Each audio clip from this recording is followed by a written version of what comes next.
In this morning's Business Insight, Dan Hurley, the recently retired head of the Cincinnati USA Regional Chamber's Leadership Cincinnati program and longtime host of Newsmakers here on Local 12, is taking on yet another new role. He's been named the interim president of the National Underground Railroad Freedom Center. Former President Clarence Newsom announced last year he would step down from the position after serving in that role since 2013. Dan Hurley joins Business Watch producer Kelly Leon in the studio to talk about why he took on this role and the plans for the Freedom Center. Dan and Kelly. Thanks, Peg. It's like old home week around here. That's right. I know everybody here. Know everybody here. It's so fun to talk to you. So quickly tell us, Dan, you retired. Why are you doing this? I failed retirement. That's the simple answer.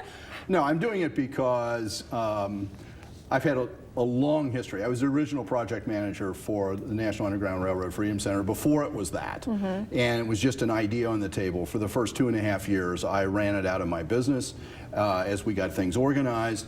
And then when Ed Rigaud came over to run it full time from P&G, I went on to the exhibit design team and worked for another 1.5 years and got fired. And so, but I've always stayed connected with them. I believe in the mission. I believe it's a great institution in this city.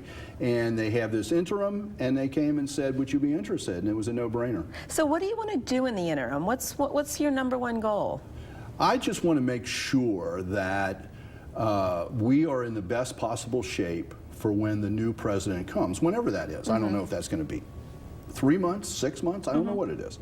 But if I can do anything to help move that forward, which means not committing to anything brand new or long term, just making sure that we are doing the best job with the things that we're doing right now. And also maybe because people know who I am, telling people, this is a great institution that I know a lot of people still haven't visited who live here. And this is the time. We've got some great things going on, not just about the Underground Railroad, but about the future as well. Well, yeah, and I think people think of it as a monument to the past. It isn't. That's not what it is. If you go back to the very first document I wrote in 1994, the Underground Railroad was talked about there, and it is. It's the metaphor that we use. It's the metaphor around the question of freedom that we're using. It's not the focus of what we do. So our new Nelson Mandela exhibit, our new initiative on implicit bias, which is really important, these are things that are forward-looking. If you look at the work we're doing in human trafficking, the End Slavery Now website is we're getting hits from all over the world. We have not just a national, but an international reach that we happen to be in Cincinnati. Most of our fundraising is outside Cincinnati because people know about us outside Cincinnati. So I just want to strengthen and continue that, but I want local people to come and say, wait a minute, why haven't I been here before? Why do you think they're not? Why do you think it's not for them? From the very beginning, we were caught in a racial whipsaw where I hear white people, white friends of mine say, I don't want to come there, but you're going to make me feel guilty. That's not what this is about at all.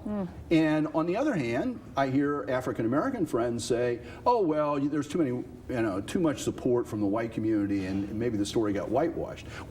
That was our problem from day one, 10 years before there was a building, and that's still on the local level is a problem.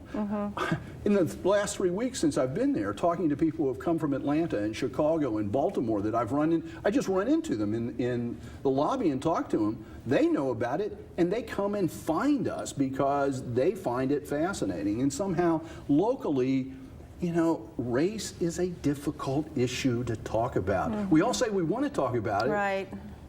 But we don't. Yeah, and it's such a community resource too.